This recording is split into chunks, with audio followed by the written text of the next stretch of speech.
प्रेम करणारी जी काही मंडळी आहेत, ज्यांना नेत्राबाईंनी पवार उमेदवार असल्याच्यानंतर भय वाटतं, अशीच मंडळी या ठिकाणी आशाबाईचा अपप्रचार करण्याचा प्रयत्न करत आहेत. माधवराव जानकर महायुतीमध्ये सहभागी झालेले आहेत. त्यांना एक लोकसभेची जागा देण्याचा निर्णय सर्वात झालेल्या मुंबईच्या बैठकीमध्ये त्या ठिकाणी झालेला आहे. कुठला लोकसभा मतदारसंघ त्यांना देण्यात येईल याची घोषणा सुद्धा 2-3 दिवसामध्ये त्या ठिकाणी होईल.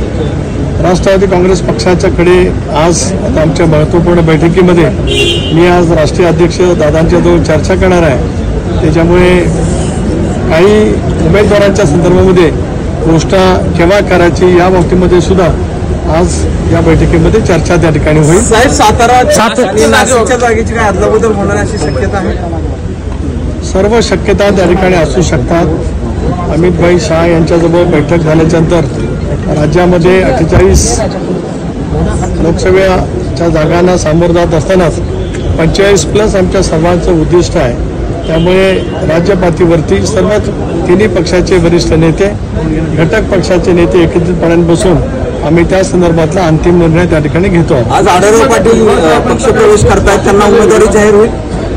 आज आढळराव पाटील यांचा पक्षप्रवेश संध्याकाळी मंचरच्या परिसरामध्ये त्या ठिकाणी आहे.